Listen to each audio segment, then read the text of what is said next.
ಜನ ವಿದೇಶಕ್ಕೆ ಹೋಗಿ ಹೈಯರ್ ಎಜುಕೇಷನ್ ಮಾಡಿದ ನಂತರ ಅಲ್ಲೇ ಕೆಲಸನ ತಗೊಂಡು ಸೆಟಲ್ ಆಗೋದಕ್ಕೆ ಇಷ್ಟಪಡ್ತಾರೆ. ಯಾಕೆ ಅಂತಂದರೆ ನಮ್ಮ ದೇಶದಿಂದ ಬೇರೆ ದೇಶದಲ್ಲಿ ಲೈಫ್ ಸ್ಟೈಲ್ ಚೆನ್ನಾಗಿರುತ್ತೆ, ಕೈ ತುಂಬ ಕೆಲಸ ಬರುತ್ತೆ ಅನ್ನೋ ಒಂದು ವ್ಯಾಮೋಹ. ಹಾಗಿದ್ರೆ ಭಾರತದಲ್ಲಿ ಕೆಲಸ ಮಾಡೋದು ಬೆಟರಾ ಅಥವಾ ವಿದೇಶದಲ್ಲಿ ಸೆಟ್ಲ್ ಆಗೋದು ಬೆಟರಾ ಅನ್ನೋದನ್ನ ನಾನು ನಿಮ್ಗೆ ಇವತ್ತು ಈ ವಿಡಿಯೋದಲ್ಲಿ ತೋರಿಸ್ತೀನಿ. ವಿದೇಶದಲ್ಲಿ ನಾವೇನಾದ್ರೂ ಸೆಟಲ್ ಆಗ್ತಿದ್ದೀವಿ ಅಂತಂದ್ರೆ ಅಲ್ಲಿನ ಖರ್ಚು ಹೇಗಿರುತ್ತೆ, ಮತ್ತೆ ನಿಮ್ಗೆ ಕೈ ತುಂಬ ಸಂಬಳ ಬರುತ್ತಾ, ಟ್ಯಾಕ್ಸ್ ಯಾವ ರೀತಿ ವರ್ಕ್ ಆಗುತ್ತೆ, ಇದೆಲ್ಲದಕ್ಕಿಂತ ಹೆಚ್ಚಾಗಿ ಯಾವ ರೀತಿ ವೀಸಾ ನಿಮಗೆ ಬೇಕು. ತುಂಬಾ ಜನ ಅಮೇರಿಕಾ, ಆಸ್ಟ್ರೇಲಿಯಾ, ಕೆನಡಾ ಅಂತ ಚೂಸ್ ಮಾಡ್ತಾರೆ. ಇಲ್ಲಿ ಒಂದು ಎಜುಕೇಶನ್ ಮುಗಿತಿದ್ದಂಗೆ ನಾನು ಅಮೇರಿಕಾಗೆ ಹೋಗ್ಬೇಕು, ಆಸ್ಟ್ರೇಲಿಯಾಗೆ ಹೋಗ್ಬೇಕು, ಅಲ್ಲೇ ನನಗೆ ಲೈಫ್ ಇರೋದು ಅಂತ ಹೇಳ್ತಾರೆ. ಯಾಕೆ ಅಂದ್ರೆ ಅವ್ರಿಗೆ ಅಲ್ಲಿನ ಲೈಫ್ ಸ್ಟೈಲ್ ಅಷ್ಟು ಚೆನ್ನಾಗಿರುತ್ತೆ. Especially PPP, power of purchasing parity ಅಂದ್ರೆ ಏನು? ಇಂಡಿಯಾದಲ್ಲಿ 30 ಲಕ್ಷ ಸ್ಯಾಲರಿ ಪ್ಯಾಕೇಜ್ ತಗೊಳ್ಳೋರು ಅಮೆರಿಕದಲ್ಲಿ 1 ಕೋಟಿ ತಗೊಳ್ಳೋದು ಸಮಾನ ಅಂತ ಹೇಳ್ತಾರೆ. ಹಾಗಿದ್ರೆ ಖರ್ಚುಗಳು ಯಾವ ರೀತಿ ಇರುತ್ತೆ, ನೀವು ಯಾವ ರೀತಿ ಸೇವಿಂಗ್ಸ್ ಮಾಡ್ಬೋದು, ಇದೆಲ್ಲದಕ್ಕಿಂತ ಹೆಚ್ಚಾಗಿ ಯಾರ್ಯಾರು ವಿದೇಶದಲ್ಲಿ ಓದ್ಬಿಟ್ಟು ಸೆಟಲ್ ಆಗ್ತೀನಿ, ನಾನು ಅಲ್ಲೇ ಕೆಲಸಗಳನ್ನ ಮಾಡ್ತೀನಿ, ನನಗೆ ಇಂಡಿಯಾಕ್ಕಿಂತ ನಾನು ವಿದೇಶನೇ ಚೂಸ್ ಮಾಡ್ತೀನಿ ಅಂತ ಯಾರೆಲ್ಲ ಹೇಳ್ತಾರೋ, ಯಾರಿಗೆಲ್ಲ ಅಮೆರಿಕಾಗೆ ಹೋಗೋದಕ್ಕೆ ತುಂಬಾ ಆಸಕ್ತಿ ಇರುತ್ತೋ ಅವ್ರು ಖಂಡಿತವಾಗ್ಲೂ ಈ ವಿಡಿಯೋನ ಕೊನೆ ತನಕ ನೋಡ್ಲೇಬೇಕು. ಚಾನಲ್ನ ಸಬ್ಸ್ಕ್ರೈಬ್ ಮಾಡಿಲ್ಲ ಅಂತಂದ್ರೆ ಈಗಲೇ ಸಬ್ಸ್ಕ್ರೈಬ್ ಮಾಡ್ಕೊಳ್ಳಿ. ವೆಲ್ಕಮ್ ಟು ಫ್ರೀಡಮ್ ಮನಿ ಕನ್ನಡ. ನಾನು ನಿಮ್ಮ ಚಂದನಾ ಗೌಡ. ಈಗ ನಾವು ಅಮೆರಿಕದಲ್ಲಿ ಹೋಗಿ ಕೆಲಸ ಮಾಡಬೇಕು ಅಂತ ಇಟ್ಕೊಳ್ಳಿ. ಅವಾಗ ನಮಗೆ ಯಾವ ರೀತಿ ವೀಸಾ ಬೇಕು? H1B ವೀಸಾ ಬೇಕು. ಈ H1B ವೀಸಾ ನಿಮ್ಮಲ್ಲಿ ಇತ್ತು ಅಂತಂದ್ರೆ ನೀವು ಅಮೆರಿಕದಲ್ಲಿ ಹೋಗಿ ಕೆಲಸ ಮಾಡ್ಬೋದು. ಈ ವೀಸಾದಲ್ಲಿ 2 ಟೈಪ್ಗಳಿರುತ್ತೆ. ಮೊದಲನೇದು ಬಂದು ಇಮಿಗ್ರೇಟ್ ವೀಸಾ, ಎರಡನೇದು ಬಂದು ನಾನ್ ಇಮಿಗ್ರೇಟ್ ವೀಸಾ. ಇಮಿಗ್ರೇಟ್ ವೀಸಾ ಅಂತಂದ್ರೆ ಅದು ಪರ್ಮನೆಂಟ್. ಅಮೆರಿಕದಲ್ಲಿ ನಾನು ಪರ್ಮನೆಂಟ್ ಆಗಿ ಇರೋದಕ್ಕೆ ನನಗೆ ಗ್ರೀನ್ ಕಾರ್ಡ್ ಹೋಲ್ಡರ್ ಅಂತ ಒಂದು ಪ್ರಜಾಪ್ರಭುತ್ವ ಕೊಡ್ತಾರೆ. ಅದೆಲ್ಲದಕ್ಕಿಂತ ಹೆಚ್ಚಾಗಿ ನನಗೆ ಪ್ರತಿಯೊಂದು ಬೆನಿಫಿಟ್ಸ್ಗಳು ಕೂಡ ಸಿಗುತ್ತೆ. ನಾನ್ ಇಮಿಗ್ರೆಂಟ್ ವೀಸಾ ಅಂತ ಅಂದ್ರೆ ಅದು ಟೆಂಪರವರಿ. ನಿಮ್ಗೆ ಒಂದು ಈ ಪರ್ಟಿಕ್ಯುಲರ್ ಪೀರಿಯಡ್ ಆಫ್ ಟೈಮ್ ಅಲ್ಲಿ ಅಂತ ಹೇಳ್ಬಿಟ್ಟು ಆ ವೀಸಾನ ಕೊಟ್ಟಿರ್ತಾರೆ. ಅದು ನೀವು ಮುಗಿದಾಯ್ತು ಅಂತಂದ್ಮೇಲೆ ಆ ದೇಶದಿಂದ ನೀವು ನಿಮ್ಮ ದೇಶಕ್ಕೆ ವಾಪಸ್ ಬರಬೇಕು. ಸೊ ಈ ನಾನ್ ಇಮಿಗ್ರೆಂಟ್ ವೀಸಾ ಅಲ್ಲಿ ಯಾವ್ಯಾವ ಕ್ಯಾಟಗರೀಸ್ ಇರುತ್ತೆ ಅಂತ ನಾನು ನಿಮ್ಗೆ ಇವಾಗ ಹೇಳ್ತೀನಿ. ಸೊ ಈ ನಾನ್ ಇಮಿಗ್ರೆಂಟ್ ವೀಸಾ ಅಲ್ಲಿ ತುಂಬಾ ಟೈಪ್ಸ್ ಗಳಿರುತ್ತೆ. ಮೊದಲನೇದು ಬಂದು H1B ವೀಸಾ, ಎರಡನೇದು ಬಂದು F ವೀಸಾ, ಬಿಸ್ನೆಸ್ ವೀಸಾ ಅಂದ್ರೆ ನೀವು ಬಿಸ್ನೆಸ್ ಮೇಲೆ ಏನಾದರೂ ಹೋಗ್ತಿದ್ದೀರಾ ಅಂತಂದ್ರೆ ಬಿಸ್ನೆಸ್ ವೀಸಾನ ಕೊಡ್ತಾರೆ, ಟೂರಿಸಂ ವೀಸಾ, ಮತ್ತೆ ಫ್ಯಾಮಿಲಿ ಮೀಟಿಂಗ್ಸ್ ಅಂದ್ರೆ ನಾನು ಯಾವ್ದಾದ್ರು ಒಂದು ಕಂಟ್ರಿನ ನೋಡಬೇಕು ಅನ್ಕೊಂಡಿರ್ತೀನಿ, ಮತ್ತೆ ನಮ್ಮ ಫ್ಯಾಮಿಲಿ ಮೆಂಬರ್ಸ್ ಅಮೆರಿಕಲ್ಲಿ ಇರ್ತಾರೆ ಇಲ್ಲ ಆಸ್ಟ್ರೇಲಿಯಲ್ಲಿ ಇರ್ತಾರೆ, ಅವ್ರನ್ನ ಮೀಟ್ ಮಾಡಕ್ಕಂತ ಹೋಗ್ತೀನಿ, ಅವಾಗ ನನಗೆ ಟೂರಿಸಂ ವೀಸಾ ಮತ್ತೆ ಬಿಸ್ನೆಸ್ ವೀಸಾ ಅಂತ ಕೊಡ್ತಾರೆ. ಜೊತೆಗೆ J1 visa, O visa, H1B visa, M1 visa, C visa, H2A visa, ಈ ಥರದ ಬೇಕಾದಷ್ಟು ಕ್ಯಾಟಗರೀಸ್ ಇರುತ್ತೆ. ಇದನ್ನ ನಾನ್ ಇಮಿಗ್ರೆಂಟ್ ವೀಸಾ ಅಂತ ಕರೀತಾರೆ. ಒಂದೊಂದ್ಸತಿ 1 ಇಯರ್ಗೆ ಕೊಟ್ಟಿರ್ತಾರೆ. ಆ ಟೈಮ್ ಮುಗಿದಿದ ತಕ್ಷಣ ನೀವು ಇಮಿಡಿಯೇಟ್ ಆಗಿ ನಿಮ್ಮ ಕಂಟ್ರಿಗೆ ವಾಪಸ್ ಬರಬೇಕಾಗತ್ತೆ. ಇಲ್ಲಿ ನೀವು ಯಾವುದೇ ಕಾರಣಕ್ಕೂ ಅಂದ್ರೆ ನಾನ್ ಇಮಿಗ್ರೆಂಟ್ ವೀಸಾ ಅಲ್ಲಿ ಪರ್ಮನೆಂಟ್ ಆಗಿ ಒಂದು ಕಂಟ್ರಿಯಲ್ಲಿ ಇರಕ್ಕಂತೂ ಆಗಲ್ಲ. ಹಾಗಿದ್ರೆ ಅಮೆರಿಕದಲ್ಲಿ ನಾನು ಇವಾಗ ಕೆಲಸ ಮಾಡಬೇಕು ಅಂತ ಅನ್ಕೊಂಡಿರ್ತೀನಿ, ಅವಾಗ ನನಗೆ ಬೇಕಾಗಿರೋದು H1B ವೀಸಾ. ಸೊ ಕೆಲಸ ಮಾಡಬೇಕು ಅನ್ಕೊಂಡಿದೀನಿ ಅಂತಂದ್ರೆ ನನಗೆ ಬೇಕಾಗಿರೋದು H1B ವೀಸಾ. ಅದ್ರ ಜೊತೆಗೆ ನಾನೇನಾದ್ರೂ ಫಾರ್ ಎಕ್ಸಾಂಪಲ್ ನಾನು ಇವಾಗ ಎಜುಕೇಶನ್ ಮೇಲೆ ಓದಿದ್ದೀನಿ, ನಾನು ಅಲ್ಲಿ ಒಂದು ಸ್ಟೂಡೆಂಟ್ ಆಗಿದ್ದೀನಿ ಅಂತಂದ್ರೆ ನನಗೆ ಬೇಕಾಗಿರೋದು F1 ವೀಸಾ. ಸೊ ತುಂಬಾ ಜನ ಸ್ಟೂಡೆಂಟ್ಸ್ ಏನ್ ಮಾಡ್ತಾರೆ ಅಂತಂದ್ರೆ ಅವ್ರ ಎಜುಕೇಶನ್ ಮುಗ್ದಾದ್ಮೇಲೆ ಅವರು H1B ವೀಸಾ ತಗೊಂಡು ಅಲ್ಲೇ ಕೆಲಸ ಮಾಡ್ತಾರೆ. ಸೊ ಇದು ಕೂಡ ವರ್ಕ್ ಆಗುತ್ತೆ. ನಮಗ್ ಬೇಕಾಗಿರೋದು ಯಾವ್ಯಾವ ಟೈಪ್ ವೀಸಾಗಳನ್ನ ತಗೊಂಡಿದೀವಿ ಅಂತ, ಆ ವೀಸಾ ಕ್ಯಾಟಗರಿ ಮೇಲೆ ನಮಗೆ ಒಂದೊಂದು ಜಾಬ್ಗಳು ಕೂಡ ಡಿಪೆಂಡ್ ಆಗಿರುತ್ತೆ. ಈಗ ನಾನೊಂದು ಬಿಸ್ನೆಸ್ ಮೀಟಿಂಗ್ ಮೇಲೆ ಅಮೆರಿಕಾಗೆ ಹೋಗ್ತಿದ್ದೀನಿ ಅಂತ ಇಟ್ಕೊಳ್ಳಿ, ಅವಾಗ ನನಗೆ ಬೇಕಾಗಿರೋದು B1 ವೀಸಾ. ಅದೇ ತರ B2 ವೀಸಾ ಅಂತ ಅಂದ್ರೆ ಟೂರಿಸಂ ಮತ್ತೆ ಫ್ಯಾಮಿಲಿ ಮೀಟಿಂಗ್ಸ್. ಹಾಗಿದ್ರೆ ನಾನು ಇವಾಗ ಅಮೆರಿಕಾಗೆ ಹೋಗ್ಬೇಕು ಅನ್ಕೊಂಡಿದ್ದೀನಿ, ನಾನು ಅಲ್ಲೇ ಕೆಲಸ ಮಾಡಬೇಕು ಅನ್ಕೊಂಡಿದ್ದೀನಿ ಅಂತ ಅನ್ಕೊಳ್ಳಿ, ಅವಾಗ ನನಗೆ ಯಾವ ರೀತಿ H1 ವೀಸಾನ ಅಪ್ಲೈ ಮಾಡ್ಬೋದು? ನಂಬರ್ 1, ನೀವೇ ಖುದ್ದಾಗಿ ಈ ಕಂಪನಿಗೆ ಅಂತ ಅಪ್ಲೈ ಮಾಡ್ಬೋದು. ಅದಕ್ಕೆ ಬೇಕಾದಷ್ಟು ಪ್ರೊಸೀಜರ್ಸ್ ಇರುತ್ತೆ. ನಂಬರ್ 2, ನೀವು ಯಾವ್ದಾದ್ರು ಒಂದು ಕಂಪನಿಗೆ ಕೆಲಸ ಮಾಡ್ತಿರ್ತೀರಾ ಅಂತ ಇಟ್ಕೊಳ್ಳಿ, ಅವ್ರದ್ದು ಬೇಕಾದಷ್ಟು ಬ್ರಾಂಚಸ್ಗಳಿರುತ್ತೆ. ಆನ್ ಸೈಟ್ ಅಂತ ಹೇಳ್ತಾರೆ. ಅಂದ್ರೆ ಆನ್ ಸೈಟ್ ಅಂತಂದ್ರೆ ನೀವು ಅದೇ ಕಂಟ್ರಿಯಲ್ಲಿ ಆ ಕ್ಲೈಂಟ್ಸ್ಗೆ ಕೆಲಸ ಮಾಡ್ತೀರಾ. ಆಗ ನಿಮ್ಮನ್ನ ಇಂಡಿಯಾದಿಂದ ಅಮೆರಿಕಾಗೆ ಅವರೇ ಖುದ್ದಾಗಿ ನಿಮಗೆ ಬೇಕಾಗಿರುವಂತ ವೀಸಾಗಳನ್ನ ಕೊಟ್ಟು ಅಂದ್ರೆ H1B ವೀಸಾನ ಕೊಟ್ಟು ನಿಮಗೆ ಅಮೆರಿಕಾಗೆ ಕಳಿಸ್ಕೊಡ್ತಾರೆ. ಹಾಗಿದ್ರೆ ಈ H1B ವೀಸಾಗಳನ್ನ ಕೊಡುವಂತ ಕಂಪನೀಸ್ಗಳು ಯಾವುದು ಅಂತ ನೀವು ಯೋಚನೆ ಮಾಡ್ತಿರ್ಬೋದು. ಅದನ್ನು ಕೂಡ ಇವಾಗ ಹೇಳ್ತೀನಿ ನೋಡಿ. TCS ನಂಬರ್ 1, ಮೊದಲನೇ ಕಂಪನಿ ಬಂದು TCS, ಎರಡನೇದು ಬಂದು ವಿಪ್ರೋ, ಮೂರನೇದು ಬಂದು ಕಾಗ್ನಿಸೆಂಟ್. ಸೊ ಈ 3 ಕಂಪ್ನಿಗಳು ಏನು ಮಾಡ್ತಾರೆ ಅಂತಂದರೆ ಅವರ ಕಂಪ್ನಿಯಲ್ಲಿ ವರ್ಕ್ ಮಾಡ್ತಿರೋಂಥ ಸ್ಕಿಲ್ಡ್ ಮತ್ತು ಟ್ಯಾಲೆಂಟೆಡ್ ಎಂಪ್ಲಾಯೀಸ್ ಏನಿರ್ತಾರೆ ಅವ್ರಿಗೆ ಇವರು H1B ವೀಸಾ ಕೊಟ್ಟು ಅವ್ರದೇ ಸಬ್ ಬ್ರಾಂಚ್ ಆಗಿರೋಂಥ ಕಂಪ್ನೀಸ್ಗಳಿಗೆ ಇವರು ಕಳಿಸ್ತಾರೆ. ಸೊ ಆಗ ಅವರು ಆನ್ ಸೈಟಲ್ಲಿ ಕೆಲಸ ಮಾಡ್ತಿರೋಂಥ ಕಾರಣ ನಾನು ಒಂದು ಕಂಪ್ನಿನ ರೆಪ್ರೆಸೆಂಟ್ ಮಾಡ್ತಿದ್ದೀನಿ ಅಂತಂದರೆ ನನಗೆ H1B ವೀಸಾನ ಇಟ್ಕೊಂಡು ಅಲ್ಲಿ ನಾನು ಕೆಲಸ ಮಾಡ್ಬೋದು. ಸೊ ಈ ಅಮೆರಿಕ ಪ್ರಭುತ್ವ ಏನು ಮಾಡ್ತಾರೆ ಅಂತಂದರೆ ವರ್ಷಕ್ಕೆ ಇಷ್ಟು ವೀಸಾಗಳನ್ನು ಅಂತ ಕೊಡ್ತಾರೆ. ಅಂದರೆ ಇಷ್ಟು 1000 ಅಂತಾನೆ ಅನ್ಕೊಳ್ಳಿ. ಅದು ಸ್ಟೂಡೆಂಟ್ಸ್ಗೆ ಇಷ್ಟು ವೀಸಾ ಮತ್ತೆ ಜನರಲ್ ಅಂದ್ರೆ H1B ವೀಸಾ ಆಗಿರ್ಬೋದು ಮತ್ತೆ ಟೂರಿಸಂ ಆಗಿರ್ಬೋದು ಪ್ರತಿಯೊಂದು ಈ ವೀಸಾ ಕ್ಯಾಟಗರೀಸ್ ಮಾಡಿ ನಾವು ಒಂದು ದೇಶಕ್ಕೆ ಕೊಡ್ತಿದೀವಿ ಅಂತಂದ್ರೆ ಆ ದೇಶಕ್ಕೂ ಸಹ ಇನ್ಕಮ್ ಇರುತ್ತೆ. ಸೊ ಅಮೆರಿಕ ಒಂದು ವರ್ಷಕ್ಕೆ 85,000 ವೀಸಾಗಳನ್ನ ಕೊಡುತ್ತಂತೆ. ಸೊ 85,000 ವೀಸಾಗಳಲ್ಲಿ ಸ್ಟೂಡೆಂಟ್ಸ್ಗೆ ಅಂದ್ರೆ 25,000 ಕೊಡ್ತಾರೆ. ಇದು F1 ವೀಸಾ ಆಗುತ್ತೆ ಪರ್ ಇಯರ್. ಸ್ಟೂಡೆಂಟ್ಸ್ಗೆ 25,000 ವೀಸಾಗಳನ್ನು ಕೊಡ್ತಾರೆ. ಇದು F1 ವೀಸಾ ಆಗತ್ತೆ. ಹಾಗೆಯೇ ಜನರಲ್ ಅಲ್ಲಿ 60,000 ವೀಸಾಗಳನ್ನು ಅಮೆರಿಕ ಪ್ರಭುತ್ವ ಕೊಡುತ್ತೆ. ಈ 60,000 ವೀಸಾ ಒಂದು ವರ್ಷಕ್ಕೆ. ಸೊ ಡೈರೆಕ್ಟ್ ಆಗಿ ಕೂಡ ಅಪ್ಲೈ ಮಾಡ್ಬೋದು. ಹಾಗೆ ತುಂಬಾ ಏಜೆನ್ಸೀಸ್ ಇರುತ್ತೆ, ಕನ್ಸಲ್ಟೆಂಟ್ಸ್ ಇರುತ್ತೆ. ಸೊ ಇವರೆಲ್ಲರನ್ನು ಸೇರಿಸಿ 60,000 ವೀಸಾಗಳನ್ನು ಕೊಡ್ತಾರೆ. ಅಂದ್ರೆ ತುಂಬಾ ಜನ ಅಪ್ಲೈ ಮಾಡ್ತಿರ್ತಾರೆ. ಎಷ್ಟೊಂದು ಜನಕ್ಕೆ ಕನಸುಗಳಿರುತ್ತೆ, ನಾನು ಅಮೆರಿಕಾಗೆ ಹೋಗಬೇಕು, ಅಲ್ಲೇ ಕೆಲಸ ಮಾಡಬೇಕು, ಅಲ್ಲೇ ಸೆಟಲ್ ಆಗಬೇಕು ಅಂತ. ತುಂಬಾ ಜನಕ್ಕೆ ಒಂದು ವಿಷಯ ಗೊತ್ತಿಲ್ಲ ಅನ್ಸುತ್ತೆ, ನಮ್ಮ ದೇಶದಲ್ಲಿ ಸಿಗೋ ಅಂತ ಫೆಸಿಲಿಟಿಗಳು ಬೇರೆ ಕಂಟ್ರಿ ಸಿಗದೆ ಇರ್ಬೋದು. ಆದರೆ ಅವ್ರಿಗೆ ಹುಟ್ಟದಾಗಿಂದನೂ ಇರುತ್ತೆ, ನಾನು ಅಲ್ಲೇ ಇರಬೇಕು, ಅಲ್ಲೇ ಸೆಟಲ್ ಆಗಬೇಕು, ನನಗೆ ಒಳ್ಳೆ ಲೈಫ್ ಸ್ಟೈಲ್ ಬೇಕು ಅಂತ. ಅಂಥವ್ರು ಏನು ಮಾಡ್ತಾರೆ ಅಂತ ಅಂದರೆ ಟ್ರೈ ಅಗೈನ್ ಅಂತ ಎಷ್ಟೇ ಸತಿ ರಿಜೆಕ್ಟ್ ಆಗ್ತಿದೆ ಅಂತಂದ್ರೂ ಕೂಡ 3-4 ವರ್ಷಗಳಿಂದ ಟ್ರೈ ಮಾಡ್ತಾನೆ ಇರ್ತಾರೆ. ಸೊ ಪ್ರತಿ ವರ್ಷನೂ ರಿಜೆಕ್ಟ್ ಆಗ್ತಿದ್ರು ಕೂಡ ಅವರು ಒಂದಲ್ಲ ಒಂದು ಕನ್ಸಲ್ಟೆನ್ಸಿಯಿಂದ ಹೋಗ್ತಿರ್ತಾರೆ. ಸೊ ಇದೆಲ್ಲನೂ ಸೇರಿಸಿದ್ರೆ ನಮಗೆ 60,000 ವೀಸಾಗಳನ್ನು ಪ್ರೊವೈಡ್ ಮಾಡ್ತಾರೆ ಅಮೆರಿಕಾಯಿಂದ ಒಂದು ವರ್ಷಕ್ಕೆ, ಅದು ಜನರಲ್ ಕ್ಯಾಟಗರಿಯಲ್ಲಿ. ಈ 60,000 ಏನು ಪ್ರೊವೈಡ್ ಮಾಡ್ತಾರೆ ಜನರಲ್ ಕ್ಯಾಟಗರಿಲಿ, ಇದು H1B ವೀಸಾ ಅಂತಾನೆ ಬರುತ್ತೆ.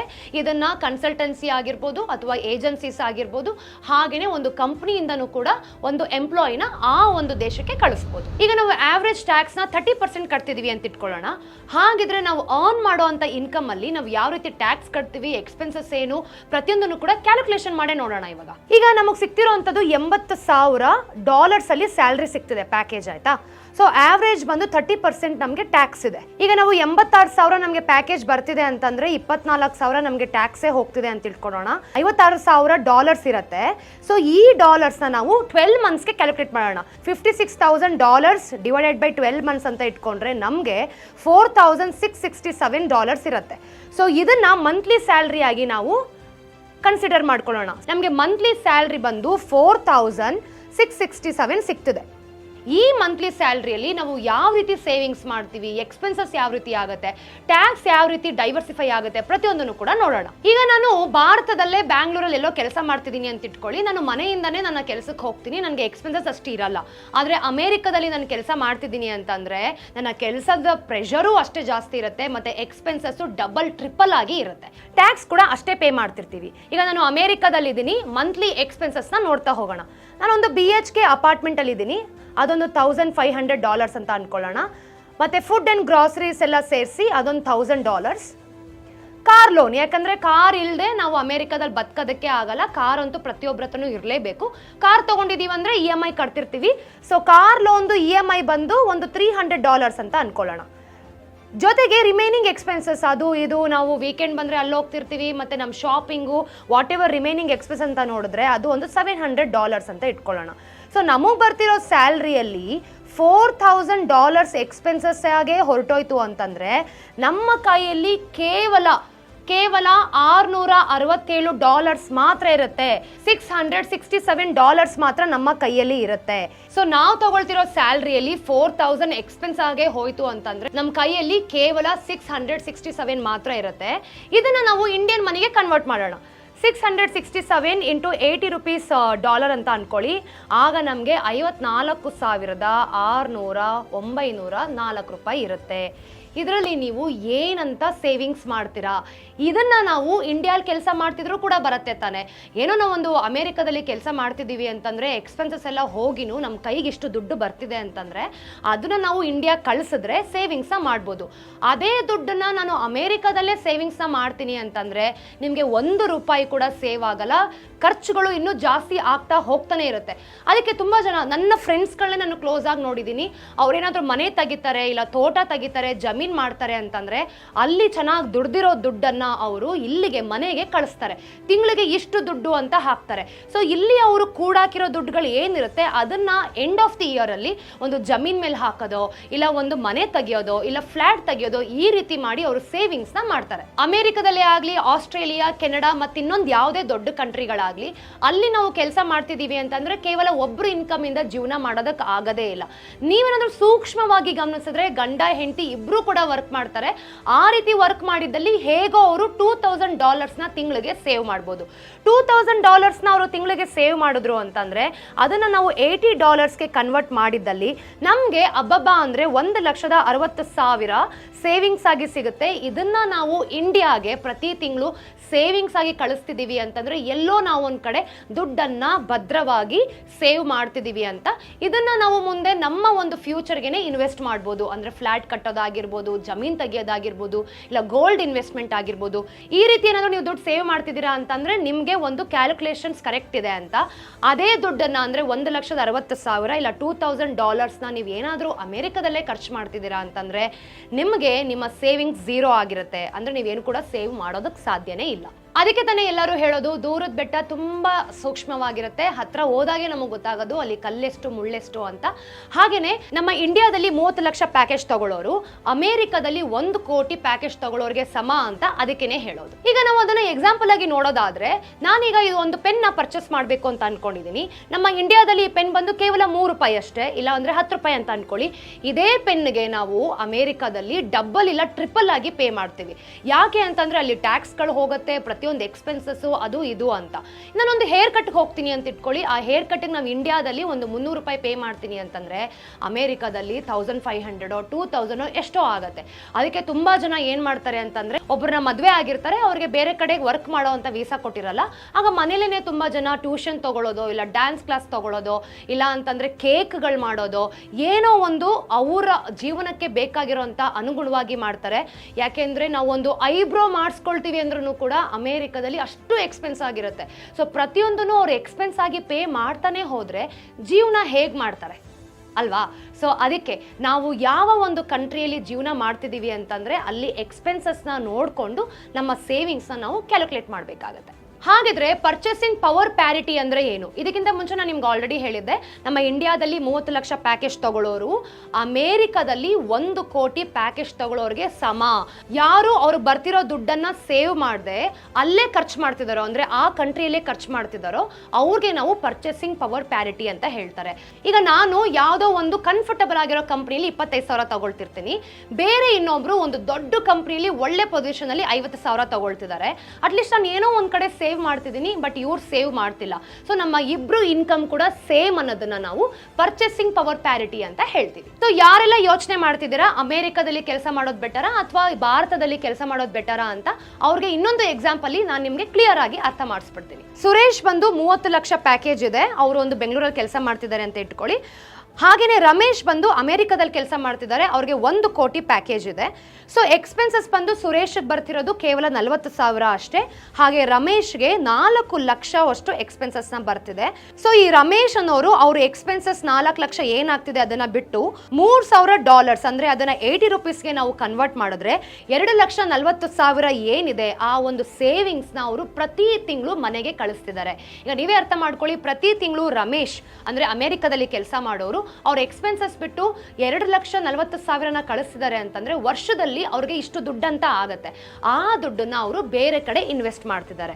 ಅದೇ ಸುರೇಶ್ ಇಂಡಿಯಾದಲ್ಲಿ ಕೆಲಸ ಮಾಡೋರು 30 ಲಕ್ಷ ಪ್ಯಾಕೇಜ್ ಆಗಿದ್ರು ಕೂಡ ಅವರು ಎಕ್ಸ್ಪೆನ್ಸಸ್ ನ ಬಿಟ್ಟು ಏನೂ ಸೇವ್ ಮಾಡ್ತಿಲ್ಲ ಅಂತಂದ್ರೆ ಇವ್ರಿಗಿಂತ ರಮೇಶೇ ಬೆಟರು ಅಂತ. ಸೊ ನಾವು ಈ ಒಂದು ಎಕ್ಸಾಂಪಲ್ ಇಂದ ಅರ್ಥ ಮಾಡ್ಕೊಳ್ಬೇಕಾದ್ರೆ ಏನು ಅಂತಂದ್ರೆ, ನಾವು ಯಾವುದೇ ಒಂದು ದೇಶದಲ್ಲಿ ಕೆಲಸ ಮಾಡ್ತಿರ್ಲಿ, ನಮ್ಮ ಎಕ್ಸ್ಪೆನ್ಸಸ್ ಹಾಗೂ ನಮ್ಮ ಲೈಫ್ ಸ್ಟೈಲ್ಗೆ ಹೇಗ್ ಬೇಕೋ ಅದನ್ನ ನಾವು ಅರ್ಥ ಮಾಡ್ಕೊಂಡು ಸೇವಿಂಗ್ ಸಹ ಮಾಡಬೇಕು, ಇಲ್ಲ ಅಂತಂದರೆ ನಾವು ಅಮೆರಿಕದಲ್ಲಿ ಕೆಲಸ ಮಾಡಿದ್ರು ಅಷ್ಟೇ, ಇಂಡಿಯಾದಲ್ಲಿ ಕೆಲಸ ಮಾಡಿದ್ರು ಅಷ್ಟೇ. ಸೊ ಯಾರೆಲ್ಲ ತುಂಬ ಕನ್ಫ್ಯೂಸ್ ಆಗಿದ್ದೀರಾ, ನಾನು ಯಾವ ಒಂದು ವೀಸಾ ಮೇಲೆ ಹೋಗಬೇಕು, ಇಲ್ಲ ಅಮೆರಿಕಾದಲ್ಲಿ ಹೋದರೆ ನಾವು ಯಾವ ಒಂದು ಕೆಲಸನ ಮಾಡಬೇಕು, ಹೇಗೆ ನಾನು ಸ್ಟಡೀಸ್ಗೆ ಅಪ್ಲೈ ಮಾಡಬೇಕು ಅನ್ನೋರಿಗೆ ಈ ವಿಡಿಯೋ ಖಂಡಿತವಾಗ್ಲೂ ಹೆಲ್ಪ್ ಆಗುತ್ತೆ. ಈ ವಿಡಿಯೋ ಇಷ್ಟ ಆದಲ್ಲಿ ಲೈಕ್ ಮಾಡಿ, ಶೇರ್ ಮಾಡಿ, ಸಬ್ಸ್ಕ್ರೈಬ್ ಮಾಡಿ. ಹಾಗೆ ಫ್ರೀಡಮ್ ಆ್ಯಪ್ನ ಡೌನ್ಲೋಡ್ ಮಾಡ್ಕೊಳ್ಳಿ. ಈ ನಮ್ಮ ಆ್ಯಪಲ್ಲಿ 1000ಗೂ ಹೆಚ್ಚಿನ ಕೋರ್ಸ್ಗಳಿದೆ. ಬಿಸ್ನೆಸ್ ಆಗಿರ್ಬೋದು, ಫಿನಾನ್ಸ್ ಆಗಿರ್ಬೋದು, ಅಗ್ರಿಕಲ್ಚರ್ ಆಗಿರ್ಬೋದು, ಯಾವ ಒಂದು ಫೀಲ್ಡಲ್ಲಿ ಇಂಟ್ರೆಸ್ಟ್ ಇರುತ್ತೋ ಆ ಫೀಲ್ಡಲ್ಲಿ ಸಕ್ಸಸ್ಫುಲ್ ಆಗಿರುವಂಥ ಮೆಂಟರ್ಸ್ ನಿಮಗೆ ಫೋನ್ ಮುಖಾಂತರ ಗೈಡ್ ಮಾಡ್ತಾರೆ. ಸೊ ಮತ್ತೊಂದು ಇನ್ಫಾರ್ಮೇಟಿವ್ ವಿಡಿಯೋ ಒಂದಿಗೆ ನಾನು ನಿಮ್ಮ ಮುಂದೆ ಬರ್ತೀನಿ. ಅಲ್ಲಿ ತನಕ take care. I am your Chandana, signing off.